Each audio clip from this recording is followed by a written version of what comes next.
Yang berbahagianya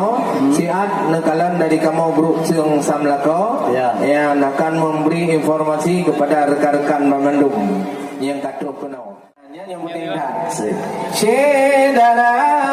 sedara kamu inang agam yang katuh abang Tuhan muda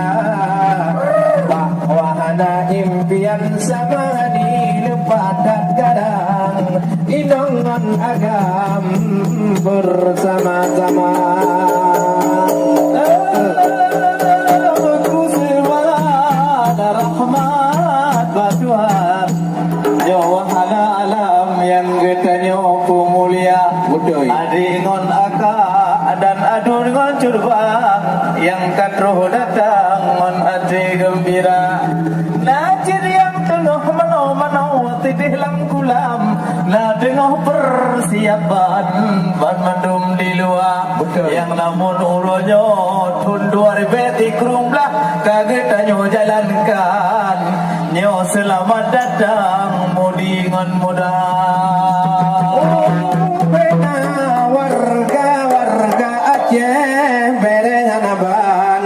hanapayah leja umedan tajak wisata inawadi samahani lengkap sekalian jut arakan jak kalon nyata menancip menu atau makanan bermacam ragam kagak sedia naruti celi khas samahani mangan hanaban wahai orakan jut nuci rasa nacik mi Aceh berengan aban nyo pening pikiran jak pajuh tigra jipat kata kalan awak pajuh dari nganaban nyong sok jilbab hidam lagak lagoina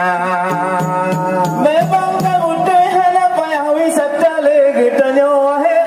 bohati unang gro medan hanapa yang berleo gadronyan tajak gede ulua menyoboh mano atrali biata di bakno Aceh wahe inong managam nyoboh mano agam payah bau tumatra udara karena menyoboh mano haladi tino rekan yang tadi tinal cid rujak ugroh sedara maka makanan khas Aceh yang kagak sediakan na di wahana alamnyo keno badum sedara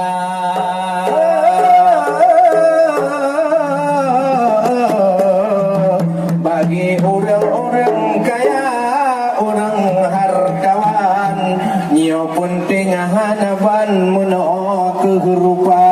dengan tempat wisatawan menoban macam nyo pendapatan hana di Plung Ulua ada orang-orang gampung kunjung Tirjan hana di ohai rakan geja lewat udara karena di sini kalon macam bak manohai rakan lengkap sudia Perle sewa-sewanya ite untuk berenang anak-anak agam yang ubit lagoina di sini nago sedia wahai ojubang nejak jok rijang tapi guna belanya memang kamu tuh lagi cik media hu sampaikan lima orangnya herakan memang getanyo rata memang bata mano di dalam kulam terutama Islam di tino hanam desa menyota mano di luar di dalam kulam tidih di medan lu tajam cara kadang hana terutama agama getanyo mano lam kulam tetapi di wahana alam luar biasa maka hana ragu getanyo tabak ane cucau kena handai tolan dan tabak ane agam yang baru tikula karena tinggal bungo karija tikula lam awaknya badan tabung en ane agam getanyo dumna najid yang ladum dikhli ane di rumah dum ane agam tengok pri tikula kamu ayah luntuan kamu ne baba tengok menyoka buka tikula kamu cukup mupegian anu dumelom jak bawah alam kamu ayana